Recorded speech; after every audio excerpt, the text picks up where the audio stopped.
Well, hello, hello. How are you doing? How are you doing? This is the S. Anthony Thomas. This is the S. Anthony Thomas Show, episode number 152. You know, folks, you know me. I like to just get right to business and just get right to it and figure out exactly what we're going to talk about here. And what I want to talk about is how we're all pretty compassionate people, right?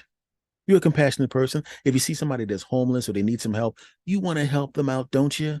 Right? If you want to give them a couple of bucks or a dollar or 75 cents or whatever it is that you have, you want to do it and it's fantastic. I've done it before and I've talked about it before. There was a donut shop that I used to go to all the time. And there was a guy out front and I saw that he was hungry. So every time I would go in and I would buy myself whatever I was going to buy, maybe a bacon, egg, and cheese sandwich or something like that, or a coffee, I would always buy him a small coffee and maybe a donut. And it got to the point where I just assumed when I was going to that place, I was going to buy this guy a coffee, a small coffee and a donut. And I felt good because I did that. And I also went there on occasions when I didn't even necessarily want to go there because I know he was going to be there and expect his small coffee and donut. And after a while, I don't know what happened to him, but he stopped coming. And when he stopped being there, I stopped going there. But it did feel good to help out somebody a little bit, right? But sometimes, even if you're a compassionate human being, there are times when people push you a little bit too far and they don't realize that they've gone past the line, right? And you've been in that situation before where someone just goes a little too far. They might go a little too far with you, or maybe you go a little bit too far. You never, I don't, we don't know what the situation is. And sometimes you don't even know that you went a little bit too far.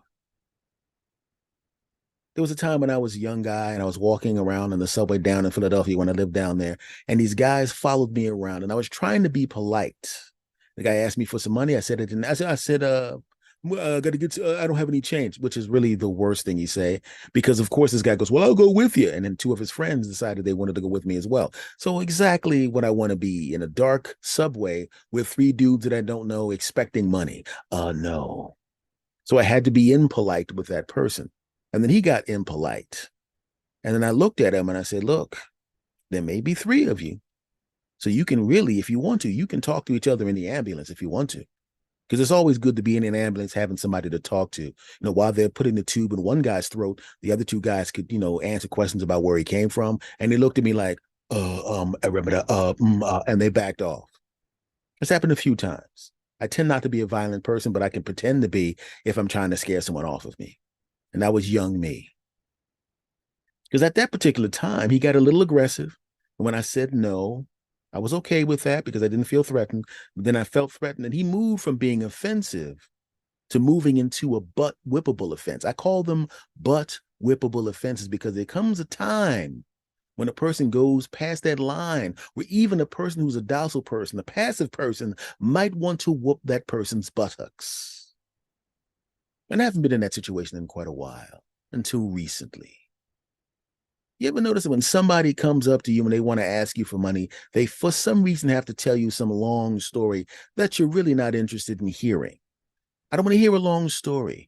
But sometimes I'll let them finish the long story because I'm just trying to assess the situation. And this guy sees all these other people, doesn't talk to them, sees me. I guess he figured I'm a soft touch or I'm not an angry person. He decided he's got to come over to me and tell me, hey, brother, look here, man.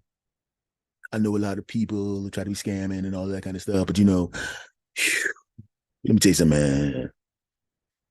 You ask another guy, man, if he had a dollar, man, and the guy looked at me and he goes, "Hey, man, I'm strapped," and I was like, "Oh, man, I don't want I don't want no problems." By the way, if someone says they strapped, that means they have a gun. I don't want no problems, man.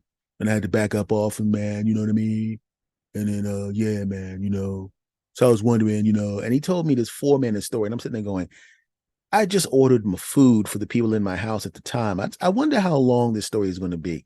I know it's going to take him about 15 minutes to fix the stuff that I ordered because I didn't call first. I'm actually going to humor this guy and I'm going to give him a dollar, but I want to see how long this story is. And I probably shouldn't have done that because the dude wouldn't shut up. Kept talking. I gibby gibby gibby gibby all of that crap, and I'm sitting there going, I used to be a salesperson in my pre-comedy days and in my early comedy days. I was a salesperson. I know that in sales you're supposed to present your information and then close, keep closing to get the person to either do what you want to do or find out if the person is just not going to buy what you want. But this guy just wouldn't shut the hell up. I literally almost wanted to just take the dollar and go, look, I'll give you $2 if you shut up right now because the story sucks. I, first of all, don't believe the story. I'm not going to get into its personal details because even though I'll never see the guy again, I still want to honor his just in case his story was true. Let's just say he came up with some stuff that I personally know couldn't possibly be true. Okay, I'll just put it to you that way. And another thing, brother, and I'm going, Jesus Christ, when is this going? I started looking over at the lady who's cooking the food, and she's giving me the nod because I go into that store a lot. She gives me the nod because she finally sees me. She smiles and waves. The other people in the kitchen smile and wave because I'm there all the time. So I know that they're in the final roundup of my food, and I no longer want to have this conversation. He's still going, and I could sense and tell that this story is not just going to be a few minutes. I mean, obviously it's been more than a few minutes already. I can tell this story is going to keep going. I don't know how long it's going to keep going. All right, I shave my head. I may have a full set of dreadlocks before this guy shuts his plump mouth. Oh, so anyway, I go, hey, brother, hold on. You know, let me just give you this, man. You know what I'm saying? You need $1, I got $1 for you, man. Here you go, bro. He says, thanks, brother. Thanks you a lot, brother. Thanks a lot. I appreciate that. And then I'm going, what is this? I just gave this guy $1. Could we stop talking now? So I gotta go, man. So I go over to the counter to pay for my food. And I'm thinking the guy's just going to leave because no one else is going to give him anything. There's really no reason for him to be in the store anymore because I gave him the buck, but he's hanging around the counter. And now I have to pay for my food. And I don't want this guy looking in my wallet because, I don't want him to try to rob me. Okay. Now, if he doesn't have a weapon, I'm not really worried about it, but I don't want to have to whoop this guy and stomp this guy out. And I also don't want him, just in case he's some kind of martial artist or he does have a weapon, whip me and stomp me out or shoot me. So he's hanging around, right? And finally, I give the nod to the guy behind the counter. He now sees what I'm doing. I'm waiting for this guy to be distracted. So I palm my money, I slide it under the counter, right? The guy doesn't see the money, right? You gonna pay for your food? I pay for it already. Oh, okay, yeah. Okay. So he looks around the other way. Guy palms me back my change. I grab my food and I'm walking out. And he's following me. And I'm going, is this guy kidding me? Is this guy kidding me? He's literally, I gave you $1. What, you're not getting anything else. I even gave him the whole, man, you say something out loud so someone can overhear it so you can give them the information that they need to leave you alone. Man, I'm so glad she paid for this stuff online, man, because I ain't got no cash on me, brother. I'm saying that to somebody else so he'll overhear it and leave me the hell alone, but he doesn't get the hint or he didn't hear me. So I'm walking, I'm going, I don't want this guy walking up to me while I'm at my car. And I don't want to walk past my car. That's stupid. Now he's going to inconvenience me and all the food's going to be cold. So I turn around, I walk up to him and I'm going, are you going in the same direction I'm going? I'm not saying we're going to talk or anything like that, but it seems to me that our conversation is over. It seems to me that our conversation is over. And I look at him and he finally gets the hint. Goes, okay, okay, and walks in another direction. He wasn't going in my direction. I mean, what am I going to do? Have you follow me to my car? You think I'm going to give you a ride? I don't know you. Get out of here, right? Now, from my old neighborhood, that is a butt whoopable offense. Some of the people that I grew up with, if you followed, first of all, they wouldn't have given you $1. And if they did give you $1, and you were hanging around while he was paying, while the person was paying, the person would have looked over at you and going, you need something? You need something? Yo, you need something?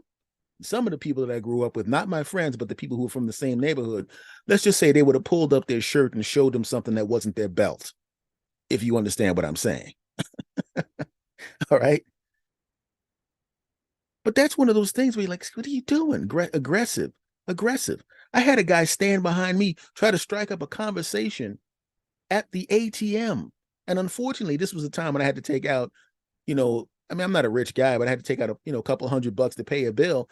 And the last thing you wanted to be doing is standing around in front of a bank with a couple $100 in your pocket and somebody standing real close to you. Because if somebody's standing close to you, all they got to do is open up their coat and pull up their shirt to show you something that's not their belt that goes pew, pew, pew.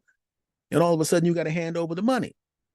So now, once again, this is what I'd like to refer to as a but whoopable offense. So I have to turn to the guy. Yo, I'm at the ATM. I don't know you. And even if I did know you, you're too close. See that line right there? Meaning a line where they had drawn a line where they want you to stand when someone's at the ATM to not be in their personal space. See that line over there? You on the wrong side of it, bro. Oh, I mean, you. I don't. I'm not saying you meant anything. I'm just telling you, you need to be on the other side of that line. Step up, back up. Once again, from my old neighborhood back where I came from, there wouldn't have been any talking. If you were at the ATM and somebody comes up to you trying to strike a fake conversation up at the ATM, elbow strike to the face, bow, done. It's a butt whoopable offense. Now, I don't know about you. And like I said, I'm not a violent person by nature, but I grew up around people that were not my friends, but, you know, I didn't hang out with them, but I've seen some things that I don't want to be a part of and things that I don't agree with, but I've seen some things. And sometimes even a person like me, who is not a violent person by nature, who tends not to want to get into those confrontations, who tends to not, I've never actually smacked or punched anyone that hadn't already smacked or punched me or attempted to smack or punch me first ever in my life. And I'm 54 years old. It's never happened, ever. And I don't enjoy it. And I haven't had to smack anybody in a long, long time. But there was a time, a long time ago, when I almost did it. Almost. I came very, very close. Very close. I was with my girlfriend and a friend, and she made a fast friend at a bar where we were hanging out, right? And she became so cool with the lady that all of a sudden I realized I am now on a double date, meaning I have double the women that I should be with. And the lady was a nice lady. And I could tell that my girlfriend at the time and this lady were becoming friends, so much so that I knew that before the night was over, there would be an exchanging of phone numbers. And I knew at some point I was going to go to my girlfriend at the time's house. I'd pull into New York. I'd park my car. I'd walk up the steps, and this lady would be sitting in the apartment. And she go, "Hey, it's Anthony," and I was okay with it because she was a sweetheart, a sweetheart. And usually when I go out with my lady, at whatever lady I'm with, if I'm with the lady, people will see that you're with the lady, and they will leave her alone. You know what I'm saying? Or they'll know better than to go doing anything. But this was not my lady. She was sitting next to me and next to my lady. And because they had become such fast friends, and because they became cool, I became cool with the lady, and she was a sweetheart. And a guy came over and hit on her, and I didn't really think much of it because she's a single lady. She was at the bar. Her friends left. She wanted to stay and watch whatever, some sporting event or whatever it was.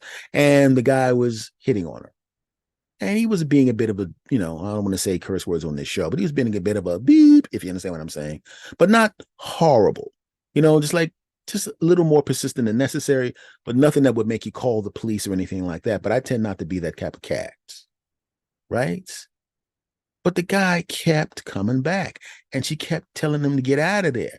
And I'm looking over at the guy and I'm sitting there going, okay. I'm starting to feel responsible for this lady, and I don't even know this lady, but she made fast friends with my lady. So, okay, right? And my lady looks at me and she puts her hand on my arm and she starts squeezing my arm. Not because she knows. Okay, buddy. All right. Right.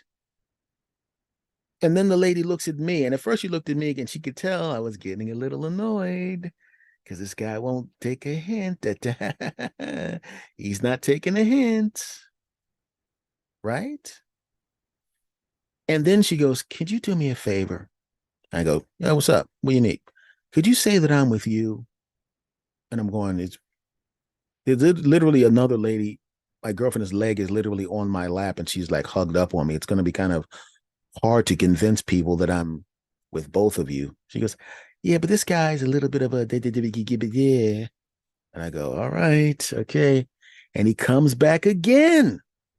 And I go, bro, chill, man. She's not interested, bro.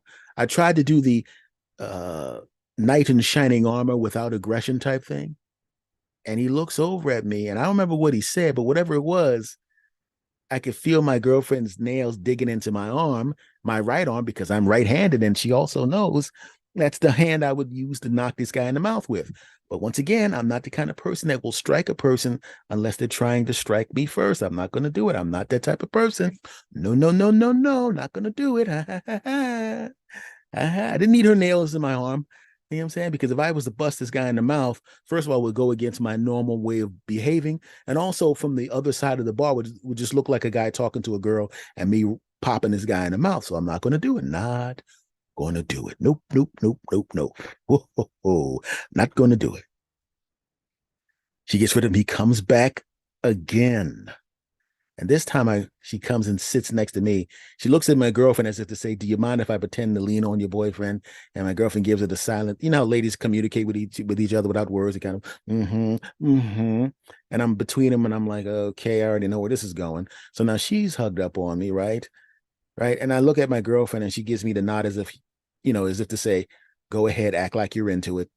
You have permission to pretend, but don't pretend too good, because if you pretend too good, you ain't gonna be able to do the real thing later on when we leave here in about an hour. And I'm like, I'm not risking that. She's hot. Meaning my girlfriend. The other girl was hot too, but my girlfriend was, how can I put it? Yum. Back to the story.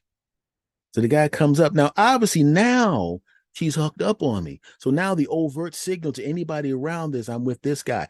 And yes, I'm with two ladies, but if I'm with two ladies, it is what it is. Whether I'm with one lady and you shouldn't talk to her, whether I'm with two ladies and you shouldn't talk to her, either way, you shouldn't talk to her. She's all up on me, pretending that she's with me. And then he comes in and starts talking to her anyway. Now, now, now, I have permission to say something. Hey, girl, but you begin to go, yo, what am I looking? Am I invisible to you? Who's she with? She with she turned you just to, I was trying to be polite, bro. Then she tell you to back up. Yo, chill, bro. No disrespect, but she's with me and she's with me. Oh, so you got both of them? Yeah. So what? He starts getting mouthy and talking crap under his breath. Right. He walks on the other side of her, get directly in front of me as I turn my chair around, and I'm looking at the guy and I'm waiting. I'm like, please. And I, like I said, I never hit anyone first. I'm going, please swing at me. I'm begging you. You start biting your lip like, yeah, this ain't gonna go the way you think. Please swing at me. I'm begging you. And I'm looking at the guy, and I don't even stand up because, quite frankly, I don't necessarily. I mean, he's taller than me, even though I'm standing up. But when I'm sitting down, he's going to assume that I can't do anything to him, and he would have assumed incorrectly. And he's talking his crap, and I'm like, So let me ask you a question, sir. These ladies are with me, and it's pretty obvious, right? Well, I'm not done talking. It's pretty obvious they're with me, correct? They've chosen me, not you. You've been rejected 7 times already, and you keep coming back. There's a room full of women here, lovely ladies. Some of them are by themselves. And I know you may be attracted to this young lady, who, by the way, once again, is with me, but she doesn't want you. Do you realize what's about to happen here? You're going to probably try to attack me. You may win, you may not win. You probably won't. But even if you do, you're going to go to jail. And then what's going to happen? You're going to be in jail, and I'm going to be with them. If you win. If you lose, I'm going to whip you behind. You're still going to go to jail, and I'm going to be with them. Either way, when the night's over with, they're going to be with me, and you're going to either wind up in jail or in jail and you're behind whooped. It's up to you to make a smart decision. You should probably go on the other side of the room right now. Now, granted, the way that I said it on this podcast was not quite the way I said it in the moment. Let's just say, instead of the smooth voice that you're hearing right now, it was said in the kind of way that, how can I put this politely? Calmly homicidal. Now, I wasn't as angry as I presented, but I made it very, very clear that the evening was going to be very, very bad for him afterward. He had committed a huge butt whoopable offense, and he was about to get his butt whooped. And even if he didn't get his butt whooped, he was going to get hurt and he was going to go to jail because at this particular time, as I said, I was still seated and smiling, and he was the one being animated and trying to be intimidating by looming over me, which is exactly what I wanted. So I'd have permission to drop kick his punk behind across the bar. He cursed at me, bleep you, man. And then he slowly backed away, and I kept my eyes on him, right? And then he goes back to the other side. Security starts to come over, but they're not coming over to me. They're going over to him. And I look back at the ladies, and she goes, could you guys give me a ride to my car? And I said, yes, we can. And I gave her a ride to the car. I stayed there with my girlfriend until as this lady pulled off, and I made sure she pulled out. Then we got into my car, and we drove back to my lady's house. And I, of course, spent all night getting it on with my woman. I know that part wasn't necessary for the story, but I just like letting you guys know that I had actually had sex once in my life. I mean, I have lots of women. Don't judge me. Shut up. But you have to understand something. There's always a line that is there that we're either going to cross or not cross. There's a line there that can't be crossed. Even a docile person, if you push them too far, you will be committing a butt whoopable offense. You have to keep your hands to yourself. You can't be following people around, threatening for them to give you more money than they want to give to you. You can't approach somebody's lady or man and expect nothing to happen to you. You can't do these things. You can't cut somebody off in traffic, right? Then get out of the car and act like you're angry at them, like they did something to you. Yeah, those are butt whoopable offenses. So I would say to you, my friends, and I know that if you're listening to me, first of all, you have incredible taste in podcasts, and you, of course, are probably hypnotized by my smooth voice. That's my assessment of it, and that's my fantasy. Shut up and moving on. But what I will say is this, my friends, listen, there's really no reason to go further than the line that is just drawn by society. We just treat everybody with respect and love, treat everybody with respect, treat everybody like you wanted to be treated, and then we won't have any problems. Do you realize that 99.9% of the butt whoopings I've seen is because someone had committed a butt whoopable offense? And I'm not just talking about back when I was hood adjacent, right? Somebody grabbing somebody's girlfriend, bow, knocked out. Somebody, like I said, cutting somebody off in the car, jumping out of the car. Man, you want some of this? Not realizing that when the guy gets out of the car, the guy's a 6'8" kung fu expert. Wow, butt whooped. I saw a guy at a stop and go, and if you don't know what a stop and go is in the northeast quarter of the country, it's basically a corner store that sells primarily beer and cigarettes, but because of the law, they sell just enough food to be compliant with the law, but the real thing that they're selling is alcohol and cigarettes. And I saw a little Asian guy, right? Real nice guy, right? I used to go get cigarettes from my uncle from him. He comes outside. This guy's giving him a hard time. And stereotypically, watch out! Whoop the dude, like side kicked him in the face, right? Which was hilarious because as it turns out, the guy's father was a karate instructor. So he had a black belt since he was 12 years old. Had nothing to do with his business. It's just, that's just the way it was. And he figured, oh, I'm 6 inches taller than them. He can't, watch out! He had committed a butt whoopable offense and got his butt whooped. So let's just make a pact, my friends. We're going to be nice to everybody. We're going to keep our hands to ourselves. We're going to talk to people with respect, and that way we won't get our buttocks whooped, right? Right.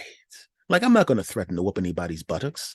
I'm just going to politely ask you to rate and review this podcast 5 stars. See? Polite.